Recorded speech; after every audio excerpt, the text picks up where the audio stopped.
agama bagi kita yang tahu. Manusia ini wajib beragama, wajib mengenal Tuhannya, wajib beribadah. Kalau tidak, cacat-cacat bawaan tidak bisa dibuang selama hidup sampai mati.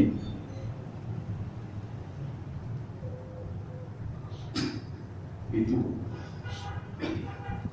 Nah, untuk menyelamatkan insan, Allah mewajibkan mereka melakukan tindakan-tindakan yang disebut dengan ibadah. Sesungguhnya Allah hanya diperlai dan perlai Allah kerana. Mungkin bukan Allah punya yang ibadah kerana, ayo tapi kalau perlai Allah dan perlai. Yang boleh bukan kerana Allah punya yang kan untuk dia ibadah. Yang boleh. Allah menciptakan kita untuk memberi nikmat. Itu dijelaskan dalam Al-Quran.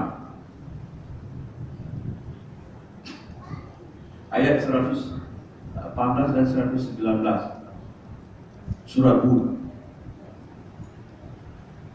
Wala yazaluna mukhtalifin. Manusia ini terus bertengkar. Illa man rahma rabbuk, kecuali yang telah diberi rahmat oleh Allah. Walidzalika khalaqahum, untuk diberi rahmat maka manusia dicipta.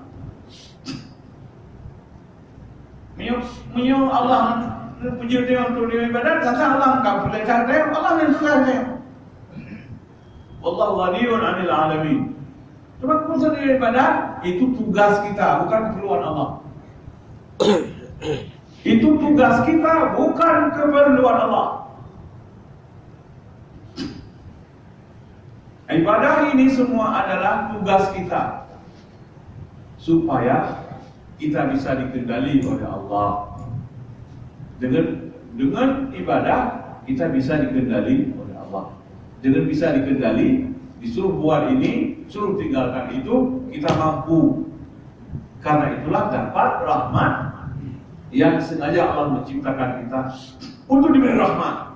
Rahmat dunia belum selesai, rahmat akhirat sedang menunggu.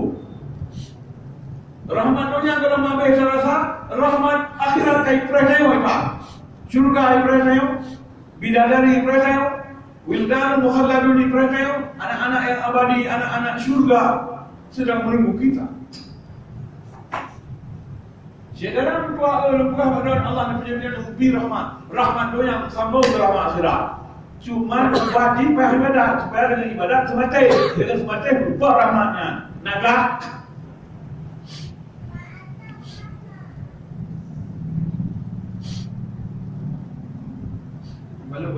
Balu bawa ambung. Ni terang lagi baca urut.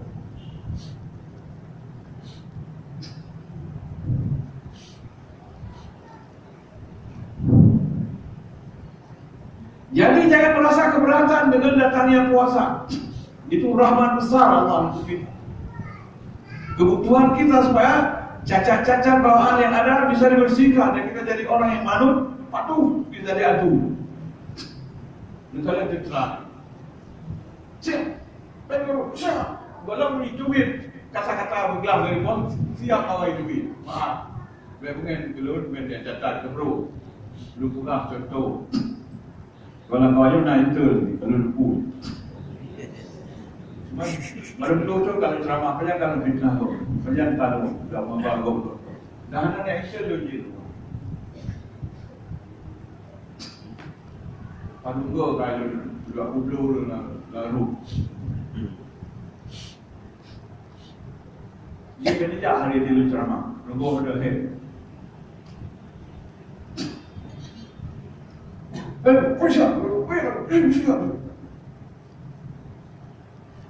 Begitu seharusnya kita dengan Allah, bukan mengodak dengan Allah. Sebab hanggagah dengan ibadah mengodak, hanggagah dan lurus.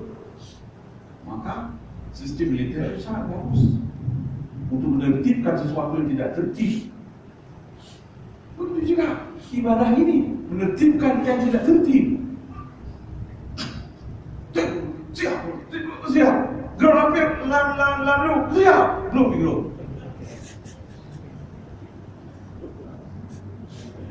ada lelucon maaf jangan